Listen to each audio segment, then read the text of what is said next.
The Wizard of Oz was the first movie to depict an authentic-looking tornado using improbable 1930s-style special effects.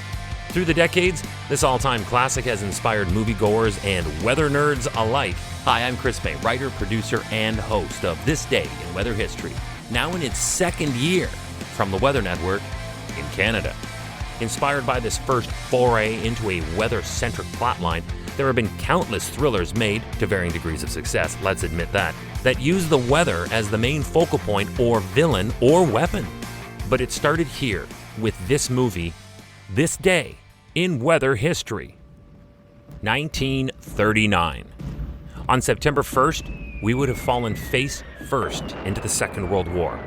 Innocents lost, lives lost, perspectives refined on what truly matters in life. It would then begin its end 6 long years later with the most terrifying crescendo imaginable that we reflected back on during our August 9th episode of this podcast.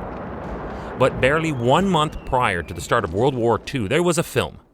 It had a massive budget for its time, and a lot of that was put toward its groundbreaking special effects.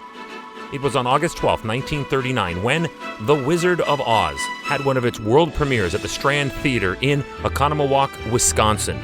We knew pretty early on that this was going to be a weather-heavy story when the Cowardly Lion looks at Dorothy and utters the line, "Unusual weather we're having, ain't it?" It was a tongue-in-cheek poke at the fact that she arrived on the winds of a tornado, and because our audience had already seen this revolutionary visual effect, it was obvious that he wasn't kidding at this time.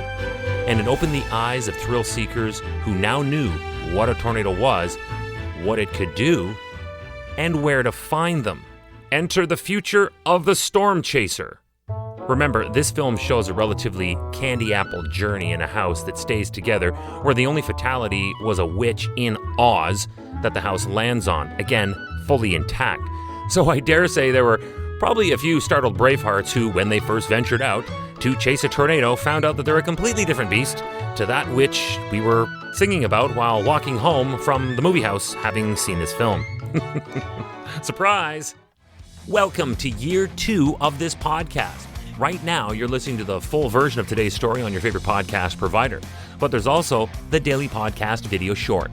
They're shot right here in my podcast recording studio, so you get that perspective. And oftentimes, they will include visuals from that day's event, from when it happened, in weather history. So after listening to the full story, go check out the podcast video short on television or online anytime at theweathernetwork.com/weather history. We know the science behind a tornado. Let's now get to the science behind the making of The Wizard of Oz tornado. The movie's special effects director was Mr. Arnold Gillespie.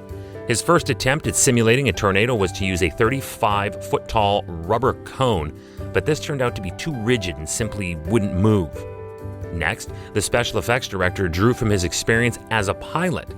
He recalled that the airport wind socks had that classic funnel shape of a tornado when they were filled with air.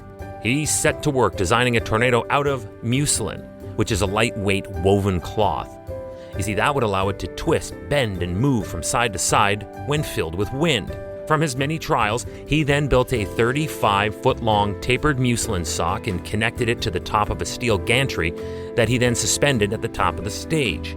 The gantry alone was a marvel and was actually custom built for this project and at great expense. It was a mobile structure like you'd see today in warehouses that can slide from tower to tower to fetch boxes. We've seen these. And this one could travel the entire length of the stage, all while moving and twirling with the wind. The bottom of the sock disappeared into a slot on the stage floor where it was dragged in a counter direction. Then when you put the two in motion at the same time, by moving the gantry and rod in different directions, it gave the tornado that creepy, evil signature snake-like appearance as it literally slithered across the stage, completing the illusion. Now, I'm assuming you've probably seen The Wizard of Oz. Remember that moment when the tornado comes up real close to the house at the end of that scene? Yeah, no problem. All they did was throw more debris and dirt into the foreground to obscure the fake tornado while providing more realism. And alakazam, you have movie magic. As I mentioned earlier, the tornado was the movie. So for good reason, it was an expensive special effect. The tornado scene in The Wizard of Oz ended up costing more money than any other special effect in the movie. And it made one of its historic preview screenings at the Strand Theatre in Oconomowoc, Wisconsin on August 12th, this day in weather history. Tomorrow is August 13th at an outdoor concert featuring Sugarland at the Indiana State Fair. A gust of wind from an approaching severe thunderstorm hit the stage's temporary roof structure, causing it to collapse. What happened next is our story. Tomorrow on this day in weather history with me, your host, Chris May.